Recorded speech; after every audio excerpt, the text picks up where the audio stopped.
ಈ ವರ್ಷದ ನಿಮ್ಮ ದಸರಾ ನಡೆ ಇಂಡಿಯಾ ಸ್ವೀಟ್ ಹೌಸ್ ಕಡೆ. ಹಲೋ ಕನ್ನಡಿಗಾಸ್, ನೀವು ನೋಡ್ತಾ ಇದ್ದೀರಾ ತುಮಕೂರು ತಿಂಡಿ ಪ್ರೋಗ್ರಾಮ್. ನಾವಿವತ್ತು ಭೇಟಿ ಕೊಟ್ಟಿದ್ದೀವಿ ತುಮಕೂರಿನ SIT ಇಂಜಿನಿಯರಿಂಗ್ ಕಾಲೇಜ್ ಪಕ್ಕದಲ್ಲೇ ಇರೋ ಇಂಡಿಯಾ ಸ್ವೀಟ್ ಹೌಸ್ಗೆ. ಯಾಕೆ ಅಂತಂದ್ರೆ ದಸರಾ ಪ್ರಯುಕ್ತ ಇವರು ಇಲ್ಲಿ ನವರತ್ನದ ಹೆಸರಲ್ಲಿ 9 ವಿಭಿನ್ನ ವಿಶಿಷ್ಟ ಬಾಕ್ಸ್ ಗಳನ್ನ ಇಂಟ್ರೊಡ್ಯೂಸ್ ಮಾಡಿದ್ದಾರೆ. ಮಾಣಿಕ್ಯ, ವಜ್ರ, ವೈಡೂರ್ಯ, ಮೋತಿ, ನೀಲಂ, ಗೋಮೇದ, ಪ್ರವಲ್, ಪನ್ನ, ಹಬ್ಬಬ್ಬಾ ಒಂದಕ್ಕಿಂತ ಒಂದು ವೆರೈಟೀಸ್ ಆಫ್ ಸ್ವೀಟ್ಸ್ ಕಣ್ರಿ.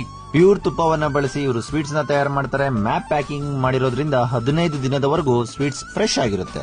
ಅಷ್ಟೇ ಅಲ್ಲ, ನಮ್ಮ ಮೈಸೂರಿನ ಹೆಮ್ಮೆ ಮೈಸೂರು ಪಾಕ್ ಹಾಗೂ ಚನ್ನಪಣ್ಣದ ಗೊಂಬೆ ಸೇರಿ ಸ್ಪೆಷಲ್ ಗಿಫ್ಟ್ ಬಾಕ್ಸ್ ನೇ ರೆಡಿ ಮಾಡಿದ್ದಾರೆ. ಮಕ್ಕಳಿಗಂತೂ ಈ ಒಂದು ಗಿಫ್ಟ್ ಬಾಕ್ಸ್ ಅಚ್ಚುಮೆಚ್ಚು. ಇಂಡಿಯಾ ಸ್ವೀಟ್ ಹೌಸ್ ಶುರುವಾಗಿದ್ದು 2021ರಲ್ಲಿ. ಅದು ಮೊಟ್ಟ ಮೊದಲ ಬ್ರಾಂಚ್ ಮಲ್ಲೇಶ್ವರಂನಲ್ಲಿ. ಥ್ರೂಔಟ್ ಕರ್ನಾಟಕ 34 ಬ್ರಾಂಚ್ ಗಳನ್ನ ಹೊಂದಿದೆ. ಅದರಲ್ಲಿ ನಮ್ಮ ತುಮಕೂರು ಸಹ ಒಂದು. ನೀವು ಸಹ ನಿಮ್ಮ ಹತ್ತಿರದ ಇಂಡಿಯಾ ಸ್ವೀಟ್ ಹೌಸ್ಗೆ ಭೇಟಿ ಕೊಡಿ. ನವರಾತ್ರಿಗೆ ನವರತ್ನಗಳ ಜೊತೆ ಸಂಭ್ರಮಿಸಿ.